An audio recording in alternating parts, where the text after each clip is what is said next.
Sir, আপনার manager আমাকে পাঠিয়েছে চাকরির জন্য। আপনার নাকি এমপ্লয়ি দরকার। ম্যানেজার বাবু আপনাকে পাঠিয়েছে? জি।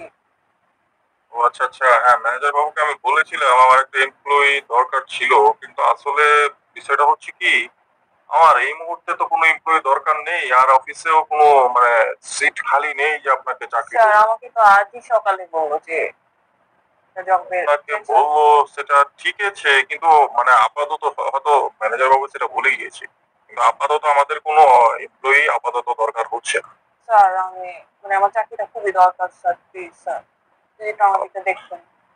আপনার চাকরিটা তো সবারই দরকার, আসলে চাকরি তো আর কেউ শখ করে করতে আসে না, চাকরি তো সবারই দরকার হয়, কিন্তু কথা হচ্ছে কি জানেন, আমাদের বর্তমানে কোনো এমপ্লয়ি খালি নেই, কোনো অপশন নেই। স্যার। একজন এমপ্লয়ি দরকার, শুনুন আপনি আমার কথা, আমার একজন এমপ্লয়ি দরকার ছিল, কিন্তু সেটা গতকাল রাতে কনফার্ম হয়ে গেছে, অথবা ম্যানেজার বাবু সেটা ভুলে গিয়েছে, সেই জন্য হয়তোবা আপনাকে বলে ফেলেছে।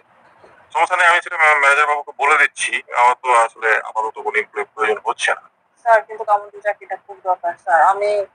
আমার সংসারে আমি সবচেয়ে বড়। পরিবারের দায়িত্বটা আমার উপরে। কেন আপনার বাবা নেই? না স্যার, আমার বাড়িতে মা একা আর আমরা 4 বোন। ও, সেটা তো ভাই অসুবিধার বিষয়, আপনি তো আমাকে বিপাকে ফেলে দিলেন। স্যার, একটু কিন্তু কষ্ট করে স্যার। কথা হচ্ছে কি জানেন, এখন সেটা আমি তো আপনাকে বুঝতে পারছি, কিন্তু এখন আমাদের তো বর্তমানে কোনো এমপ্লয়ি প্রয়োজন হচ্ছে না, সেই জন্য এখন কিভাবে কি করি। Sir, sir, please sir. আচ্ছা একটু বসুন, আপনি একটু বসুন, আমি একটু ভেবে দেখি কি জি করা স্যার, যায়, স্যার আপনি একটু। প্লিজ আমাকে মানা করবেন না স্যার। আমি অনেক জায়গায় জব করছি কিন্তু আমি কোথাও পাচ্ছি না স্যার। বুঝেছেন, বর্তমান তো আসলে চাকরির বাজারটা খুব খারাপ, সেটা তো জানেনই। জি স্যার, আপনি এই চাকরিটা দিলে আমার জন্য খুব উপকার হবে।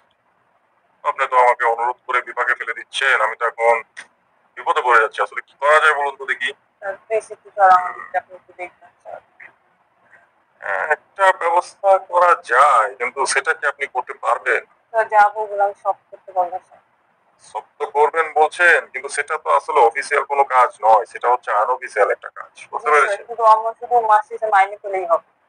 মাইনে পেলেও হবে, মাইনেও সেটা আপনার ভালো মাইনে দেওয়া হবে, সেটা আপনার জন্য অনেক হিউজ একটা অ্যামাউন্ট আপনি মাইনে পাবেন, কিন্তু কথা হচ্ছে সেটা কি আপনি করতে পারবেন, সেটা নিয়ে তো আমি একটু দুশ্চিন্তায় পড়ে গেলাম।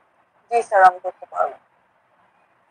এখন আপনি তো বলছেন পারবেন, কিন্তু সেটা বুঝবো কি করে যে আপনি পারবেন সেটা? আমি স্যার, আমাকে আপনাকে, একবার বলেই দেখুন, আমি সব শুনুন, পারবো। আমি আপনাকে বুঝিয়ে বলছি আসলে কাজটা কি। আহ একটু লজ্জার বিষয়, তারপরে বলি শুনুন, আমি একটু মানে অ্যাগ্রেসিভ, সেক্সুয়ালের ক্ষেত্রে আমি একটু অ্যাগ্রেসিভ, বুঝতে পেরেছেন? আমার খুব চাহিদা, আমার না খুব প্রয়োজন হয়, কিন্তু আপনার ম্যাডাম আসলে একটু অসুস্থ থাকার কারণে দীর্ঘদিন যাবৎ